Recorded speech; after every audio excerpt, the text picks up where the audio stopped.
അസ്സലാമു അലൈക്കും. ഇന്നത്തെ എൻ്റെ വീഡിയോ ചക്ക വേവിച്ചതും അല്ലെങ്കിൽ ചക്ക കുഴച്ചതും കക്ക കറിയുമാണ്. കക്ക സ്പെഷ്യൽ രീതി കറി വെച്ചതാണ്. ഇതിപ്പോൾ ഇന്ന് ഞങ്ങൾക്കൊരു ചക്ക കിട്ടിയിട്ടുണ്ട്. ബാംഗ്ലൂരിലൊരു ചക്കയൊക്കെ വാങ്ങിക്കാൻ നല്ല പ്രയാസമാണ്. ഇവിടെ ചക്കയൊക്കെ കിട്ടാൻ വലിയ പ്രയാസമാണ്. വളരെ അപൂർവമായിട്ടാണ് ഈ ചക്ക ഞങ്ങൾക്ക് കിട്ടിയത്. നാട്ടിൽ നിന്ന് വന്നതിന് ശേഷം ചക്ക വേവിച്ചത് കഴിച്ചിട്ടേ ഇല്ലായിരുന്നു. അത് കാരണം ചക്ക നല്ല പരുവത്തിനുള്ള ചക്കയാണ് കിട്ടിയത്. വേവിക്കാനൊക്കെ പരുവത്തിനുള്ള ചക്ക കിട്ടിയത് കൊണ്ട് പിന്നെ അങ്ങ് വേവിച്ചെടുക്കാമെന്ന് കരുതി. അങ്ങനെ ഞാൻ ചക്ക വേവിക്കാനായിട്ട് എല്ലാം വൃത്തിയാക്കി എടുത്തിട്ടുണ്ട്. അതിൻ്റെ ചവണിയൊക്കെ കളഞ്ഞ് ചക്കക്കുരു വേറെ ചക്ക വേറെ ആയിട്ട് എടുത്തിട്ടുണ്ട്. ചക്ക കുഴയ്ക്കുന്ന രീതിയിലാണ് അരിഞ്ഞെടുത്തിരിക്കുന്നത്. കുറച്ച് ചക്കക്കുരുവും കൂടെ ഇതിൻ്റെ കൂടെ അരിഞ്ഞെടുത്തിട്ടുണ്ട്. ഇനി ഇതെല്ലാം കൂടെ നമുക്ക് ഒരു പാത്രത്തിലേക്ക് തട്ടിക്കൊടുക്കാം. ഒരു ചരുവമാണ് ഞാൻ എടുത്തിരിക്കുന്നത്. ആ ചരുവത്തിലേക്ക് ഇതെല്ലാം കൂടെ തട്ടിക്കൊടുക്കാം. അപ്പോൾ ചക്ക വേവിക്കാൻ ഒരുവിധം എല്ലാവർക്കും അറിയാവുന്നതാണ്. പിന്നെ ഇപ്പോഴത്തെ തലമുറയിലുള്ള കുട്ടികൾക്ക് അറിയത്തില്ലെങ്കിൽ അവർക്ക് വേണ്ടിയിട്ടാണ് ഇത് കാണിക്കുന്നത്. ചക്കയ്ക്കകത്ത് ആവശ്യത്തിന് ഉപ്പിട്ട് കൊടുക്കാം. അതിനുശേഷം ആവശ്യത്തിന് വെള്ളവും ചേർത്ത്, ഈ ചക്കയ്ക്ക് ഇച്ചിരി വേവ് കൂടുതലായിരുന്നു, അതുകൊണ്ട് നന്നായിട്ട് ഞാൻ വെള്ളം ചേർത്തിട്ടുണ്ട്. വെള്ളവും ചേർത്ത് ഇത് നമുക്ക് അടുപ്പിൽ വെക്കാം. അപ്പോൾ ഉപ്പും വെള്ളവും ചേർത്ത് ചക്ക അടുപ്പിൽ വെക്കാം. അതിനുശേഷം നമുക്കിതിനൊരു അരപ്പ് തയ്യാറാക്കാം. അതിനായി കുറച്ച് തേങ്ങ എടുത്തിട്ടുണ്ട്. പിന്നെ എടുത്തിരിക്കുന്ന വെളുത്തുള്ളിയും ചെറുള്ളിയാണ്. പിന്നെ ജീരകം, കടുക്, ഇതെല്ലാം നമ്മൾ എടുക്കുന്ന തേങ്ങയ്ക്കനുസരിച്ച് എടുക്കാം. പിന്നെ ഒരു 1/4 ടീസ്പൂൺ കുരുമുളകും കൂടെ ചേർക്കുന്നുണ്ട്. പിന്നെ ചേർക്കുന്നത് എരിവിന് ആവശ്യമായിട്ടുള്ള കാന്താരി മുളകാണ്. കാന്താരി മുളക് ഇല്ലെങ്കിൽ ഒരു പച്ചമുളക് ചേർത്താലും മതി.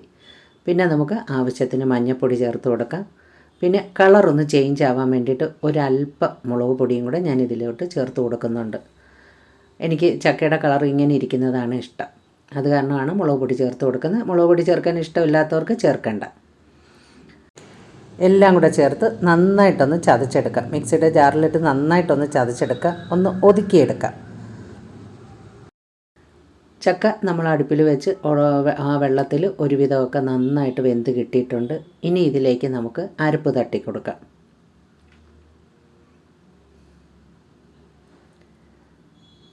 അരപ്പ് ഇച്ചിരി ജാറൊക്കെ കഴുകി ഇച്ചിരി വെള്ളത്തോടു കൂടിയാണ് തട്ടി കൊടുക്കുന്നത്. അതിനുശേഷം വീണ്ടും നമുക്കിത് അടച്ചു വെക്കാം. അപ്പോൾ ആ അരപ്പിൽ നിന്നുള്ള വെള്ളമൊക്കെ ഊറി ഇറങ്ങി ഒന്ന് ആവി കയറുമ്പോഴത്തേന് അരപ്പിൻ്റെ പച്ചമണമൊക്കെ മാറിക്കിട്ടും. അതിനുശേഷം അത് ഒന്ന് നന്നായിട്ട് ഇളക്കി യോജിപ്പിക്കാം. ഇളക്കി യോജിപ്പിക്കുന്നതിനിടയ്ക്ക് തന്നെ നമുക്ക് ചക്ക ഉടച്ചു കൊടുക്കുകയും ചെയ്യാം. നല്ല വെന്ത ചക്ക ആയതുകൊണ്ട് തന്നെ നന്നായിട്ട് ഉടഞ്ഞു കിട്ടും. അങ്ങനെ ചക്കയും ചക്കക്കുരുവും ഒക്കെ നന്നായിട്ട് ഉടഞ്ഞു കിട്ടിയിട്ടുണ്ട്. വീണ്ടും നമ്മൾ ഇത് അടച്ചു വെച്ച് ഒരു മിനിറ്റും കൂടെ ഒന്ന് ആവി കയറ്റിയ ശേഷമാണ് നമ്മളിത് അടുപ്പിൽ നിന്ന് വാങ്ങുന്നത്. അപ്പോഴേക്കാണ് ചക്ക റെഡിയായി കിട്ടുന്നത്. അങ്ങനെ നമ്മുടെ സ്വാദിഷ്ടമായ ചക്ക കുഴച്ചതിവിടെ റെഡിയായിട്ടുണ്ട്.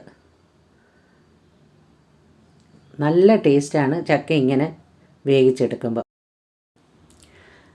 ചക്ക ചിലർ കുക്കറിലൊക്കെ വേവിക്കുന്ന കണ്ടിട്ടുണ്ട്.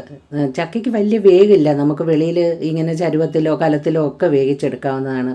കുക്കറിലൊന്നും വേവിക്കേണ്ട കാര്യമില്ല. അല്ലാതെ തന്നെ നന്നായിട്ട് ഇച്ചിരി വേകുന്ന ചക്കയാണെങ്കിൽ ഇച്ചിരി വെള്ളം ഒഴിച്ചു കൊടുത്താൽ നന്നായിട്ട് വെന്ത് കിട്ടുകയും ചെയ്യും, നന്നായിട്ട് ഉടച്ചെടുക്കുകയും ചെയ്യാം. ചക്കക്കുരുവും ചെറുതായിട്ട് കൊത്തിയരിഞ്ഞ് ഈ ചക്ക വേവിക്കുന്നതിന് മുമ്പ് തന്നെ ചക്ക ഇടുന്നതിന് മുമ്പ് ആ ചരുവത്തിൻ്റെ അടിയിലോട്ട് ഇട്ട് കൊടുത്ത് വേവിച്ചെടുത്താൽ ചക്കക്കുരു നന്നായിട്ട് വെന്ത് കിട്ടും. ഇനി നമുക്ക് ഇതിനൊരു കറി ഉണ്ടാക്കാം. ചക്ക നമുക്ക് ഏത് കറിയിൽ വേണമെങ്കിലും കഴിക്കാവുന്നതാണ്. ഇവിടെ ഞാൻ ഉണ്ടാക്കുന്നത് ഞണ്ട് കറിയാണ്. അതിനായി ഒരു പാൻ അടുപ്പിൽ വെച്ചിട്ടുണ്ട്. അതിലേക്ക് വെളിച്ചെണ്ണ ഒഴിച്ച് കൊടുത്തതിന് ശേഷം കടുക് ഇട്ട് പൊട്ടിച്ച ശേഷം ചെറുള്ളിയാണ് ഇട്ട് കൊടുത്തിരിക്കുന്നത്. ചെറുള്ളി ഇട്ട് നന്നായിട്ടൊന്ന് മൂപ്പിച്ചെടുക്കാം. ചെറുള്ളി ഒന്ന് വഴറ്റി കഴിയുമ്പോൾ ഇഞ്ചി വെളുത്തുള്ളി പേസ്റ്റ് ചേർത്ത് കൊടുക്കാം. ചതച്ചതോ പേസ്റ്റോ എന്തോ ആണെങ്കിലും ചേർത്ത് കൊടുക്കാം. അതിനുശേഷം കുറച്ച് കറിവേപ്പിലയും കൂടി ഇട്ട് നന്നായിട്ടൊന്ന് വഴറ്റിയെടുക്കാം. നന്നായി വഴണ്ട് കഴിയുമ്പോൾ ഇതിലേക്ക് നമുക്ക് 2 സവാള കട്ട് ചെയ്തതും കൂടെ ചേർത്ത് കൊടുക്കാം. ചെറിയ സവാള ആയതുകൊണ്ടാണ് 2 എടുത്തിരിക്കുന്നത്. വലുതാണെങ്കിൽ 1 എടുത്താൽ മതി. അങ്ങനെ സവാളയും ഇതെല്ലാം കൂടെ നന്നായിട്ടൊന്ന് മൂപ്പിച്ചെടുക്കാം. ഒരു 3-4 പച്ചമുളകും കൂടെ ചേർത്ത് കൊടുക്കാം. അതിനുശേഷം നമ്മൾ ചെറുതായിട്ട് അരിഞ്ഞ 2 ടൊമാറ്റോ ആണ് ചേർത്ത് കൊടുക്കുന്നത്. എന്നിട്ട് ഈ ടൊമാറ്റോ നന്നായിട്ട് വഴറ്റിയെടുക്കണം. ഈ ടൊമാറ്റോയുടെ ഈ പൾപ്പൊക്കെ ഉടഞ്ഞ് ചേരുന്നത് വരെ നമുക്കിതൊന്ന് വഴറ്റിയെടുക്കാം. ഞാനിവിടെ എടുത്തിരിക്കുന്നത് നീല കളർ ഞണ്ടാണ്. നീല കളറും ചുമന്ന കളറും ഞണ്ടുണ്ട്. നീല കളർ ഞണ്ടാണ് ഏറ്റവും നല്ല ടേസ്റ്റായിട്ട് നമുക്ക് കിട്ടുന്നത്. ടൊമാറ്റോ എല്ലാം നന്നായി വഴറ്റിയ ശേഷം ഒന്ന് അടച്ചു വെച്ച് കുക്ക് ചെയ്തെടുക്കാം. അപ്പോഴേക്കും ടൊമാറ്റോ ഒക്കെ നന്നായിട്ട് ഉടഞ്ഞു കിട്ടിയിരിക്കും. എന്നിട്ട് നമുക്ക് നന്നായിട്ട് ഒന്നുകൂടി ഉടച്ച് വഴറ്റിയെടുക്കാം.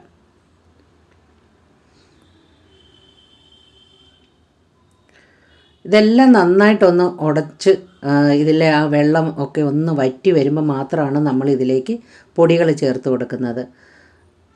നമ്മുടെ ഈ വഴറ്റിയ എല്ലാ സാധനങ്ങളും ഒരു സൈഡിലോട്ട് മാറ്റി വെച്ചിട്ട് അതിലേക്ക് നമുക്ക് പൊടി വകകൾ ചേർത്ത് കൊടുക്കാം.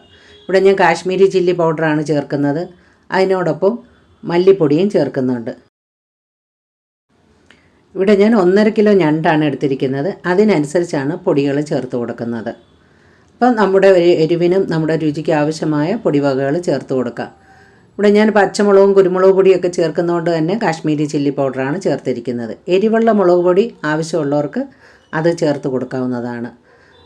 മുളക് പൊടി, മല്ലിപ്പൊടി, മഞ്ഞൾപ്പൊടിയൊക്കെ മൂത്തതിന് ശേഷം നന്നായിട്ട് നമ്മുടെ ഈ വഴറ്റി വെച്ചിരിക്കുന്ന ഈ സവാളയിലും ടൊമാറ്റോയിലും ഒക്കെ ഇട്ട് നന്നായിട്ടൊന്ന് ഇളക്കി യോജിപ്പിച്ച ശേഷം നന്നായിട്ട് മിക്സ് ചെയ്തെടുക്കുക. എന്നിട്ട് നന്നായിട്ടൊന്ന് മൂപ്പിച്ചെടുക്കാം. അപ്പോൾ ഈ മൂക്കല്ലിലാണ് ടേസ്റ്റ് കൂടുതലായിട്ട് കിട്ടുന്നത്. അതിനുശേഷം നമുക്ക് ആവശ്യത്തിന് വെള്ളം ഒഴിച്ചു കൊടുത്ത് ഒരു കുഴമ്പ് രൂപത്തിൽ ആക്കിയെടുക്കാം. അങ്ങനെ അതെല്ലാം നന്നായിട്ട് തിളച്ചതിന് ശേഷമാണ് ബാക്കി വെള്ളം ഇതിലേക്ക് ചേർത്ത് കൊടുക്കുന്നത്. എന്നിട്ട് അതെല്ലാം കൂടെ മിക്സ് ചെയ്തതിന് ശേഷം അതിലേക്ക് ഉപ്പിട്ട് കൊടുക്കാം. ഉപ്പിട്ട ശേഷം കുരുമുളക് പൊടി ചേർത്ത് കൊടുക്കാം. കുരുമുളക് പൊടി ഒരു 1/2 ടീസ്പൂണോളം ചേർത്ത് കൊടുക്കുന്നുണ്ട്. പിന്നെ നമ്മൾ ചേർക്കുന്നത് മസാലപ്പൊടിയാണ്. കുരുമുളക് പൊടിയും മസാലപ്പൊടിയും ചേർത്ത് നന്നായിട്ടൊന്ന് മിക്സ് ചെയ്തെടുക്കാം. അതിനുശേഷം കഴുകി വൃത്തിയാക്കി എടുത്തിരിക്കുന്ന ഞണ്ട് ഇതിലേക്ക് ചേർത്ത് കൊടുക്കാം. ഗരം മസാലപ്പൊടിയൊക്കെ ചേർത്ത ശേഷം വെള്ളം പോരാന്നുണ്ടെങ്കിൽ കുറച്ച് വെള്ളവും കൂടെ നമുക്ക് ഇതിലേക്ക് ചേർത്ത് കൊടുക്കാം. കാരണം ഞാൻ ഒഴിച്ച വെള്ളമൊക്കെ വറ്റി ഒരുവിധം കുഴമ്പ് രൂപത്തിലായിട്ടുണ്ടായിരുന്നു. അപ്പോൾ ആവശ്യത്തിനുള്ള വെള്ളവും കൂടെ ഞാൻ ചേർത്ത് കൊടുക്കുന്നുണ്ട്. അതിന് ശേഷമാണ് ഇതിലേക്ക് ഞണ്ടെല്ലാം പറക്കിയിട്ട് കൊടുക്കുന്നത്. ഞണ്ട് എല്ലാം കൂടെ ഒന്നിച്ച് തട്ടിയിടാതെ ഓരോന്നോരോന്നായിട്ട് പറക്കി നമുക്ക് ഇതിലേക്ക് ഇട്ട് കൊടുക്കാം. അപ്പോൾ മീഡിയം ഫ്ലെയിമിൽ ഇട്ടിട്ടാണ് നമ്മളിതെല്ലാം വഴറ്റിയെടുത്തതും നമ്മൾ ഈ അരപ്പെല്ലാം ചേർത്തതും എല്ലാം. ഇനി നമ്മളത് ലോ ഫ്ലെയിമിൽ ഇട്ടിട്ടാണ് നമ്മൾ ഈ ഞണ്ട് പറക്കിയിട്ട് കൊടുക്കുന്നത്. അതിനുശേഷം നമുക്ക് ഇത് ഹൈ ഫ്ലെയിമിൽ വെച്ച് കുക്ക് ചെയ്തെടുക്കാം. നന്നായിട്ട് തിളച്ച് കഴിയുമ്പോൾ പിന്നെ മീഡിയം ഫ്ലെയിമിലാക്കാവുന്നതാണ്. അപ്പോൾ ഇനി ഇതിൻ്റെ മുകളിലേക്ക് കുറച്ച് കറിവേപ്പിലയും കൂടി ഇട്ട് കൊടുത്ത് നമുക്ക് അടച്ച് വെച്ച് കുക്ക് ചെയ്തെടുക്കാം. വളരെ സ്വാദിഷ്ടമായ ഒരു ഞണ്ട് കറിയാണിത്.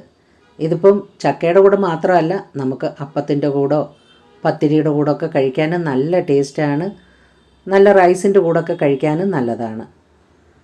അപ്പോൾ സ്വാദിഷ്ടമായ 2 വിഭവങ്ങൾ ഇവിടെ റെഡി ആയിട്ടുണ്ട്. ഇത് നിങ്ങൾക്ക് ഈ വീഡിയോ നിങ്ങൾക്ക് ഇഷ്ടപ്പെട്ടാൽ ലൈക്ക് ചെയ്യണം, ഷെയർ ചെയ്യണം. ആദ്യമായിട്ട് കാണുന്നവരാണെങ്കിൽ ഒന്ന് സബ്സ്ക്രൈബും കൂടെ ചെയ്യണേ. തൊട്ടടുത്തുള്ള ബെൽ ബട്ടനും കൂടെ അമർത്തിയാൽ ഞാനിടുന്ന വീഡിയോയുടെ നോട്ടിഫിക്കേഷനൊക്കെ നിങ്ങൾക്ക് കിട്ടുന്നതായിരിക്കും. ചിലപ്പോൾ നിങ്ങൾക്ക് തോന്നിയേക്കാം ഞണ്ടും ചക്ക കുഴച്ചതും കോമ്പിനേഷനാണോയെന്ന്. പക്ഷേ എനിക്കും അങ്ങനെയാണ് ആദ്യം തോന്നിയത്. ഇത് ചക്ക കുഴച്ചതിൻ്റെ കൂടെ എങ്ങനെ ഇരിക്കുമെന്ന് അറിയത്തില്ലായിരുന്നു. പക്ഷേ ചെയ്ത് കഴിഞ്ഞപ്പോൾ നല്ല ടേസ്റ്റായിരുന്നു. ഈ രീതിയിൽ ഇതുവരെ ചെയ്തിട്ടില്ലാത്തവർ ഇതൊന്ന് ചെയ്ത് നോക്കാൻ മറക്കരുത്. ഞണ്ട് കിട്ടിയാൽ ചക്കയും ഉണ്ടെങ്കിൽ ഈ ചക്ക കുഴച്ചതും ഞണ്ട് കറിയും ഒന്ന് വെച്ച് നോക്കണം. ഞണ്ട് കറി ഇതേ രീതിയിൽ തന്നെ വെച്ചാൽ മതി, നല്ല ടേസ്റ്റാണ്. നമുക്ക് ചക്ക കഴിക്കാനായി ആവശ്യമായിട്ടുള്ള ചാറും കിട്ടുകയും ചെയ്യും. അങ്ങനെ വളരെയധികം ടേസ്റ്റി ആയിട്ടുള്ള ഞണ്ട് കറി ഇവിടെ റെഡിയായിട്ടുണ്ട്.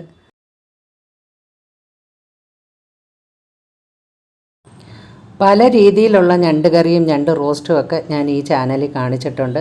ആവശ്യമുള്ളവർ അത് പോയൊന്ന് കണ്ടു നോക്കണേ. ഇത് അതിൽ നിന്നുള്ള വ്യത്യസ്തമായിട്ടുള്ളൊരു ഞണ്ട് കറിയാണ്. വളരെ ടേസ്റ്റി ആയിട്ടുള്ള ഒരു ഞണ്ട് കറിയാണ് ഇത്. ഞണ്ടെല്ലാം വെച്ച് കഴിഞ്ഞ് ഏറ്റവും ലാസ്റ്റ് ലോ ഫ്ലെയിമിൽ ഇട്ട ശേഷം നമുക്കിതിലേക്ക് കുറച്ച് പച്ച വെളിച്ചെണ്ണ ഒഴിച്ച് കൊടുത്തതിന് ശേഷം തീ ഓഫ് ചെയ്യാം. അതൊരു ഭയങ്കര ടേസ്റ്റാണ്. ഇനി നമുക്ക് ഇത് അടച്ചു വെക്കാം. എന്നിട്ട് സെർവ് ചെയ്യാൻ നേരത്ത് മാത്രം ഇത് ഇളക്കി കോരിയെടുക്കാം. അങ്ങനെ സ്വാദിഷ്ടമായ നമ്മുടെ ഞണ്ട് കറിയും ചക്ക കുഴച്ചതും ഇവിടെ റെഡിയായിട്ടുണ്ട്. അപ്പോൾ ഇനി ഒരു വീഡിയോ ആയിട്ട് കാണുന്നവരെ ബൈ.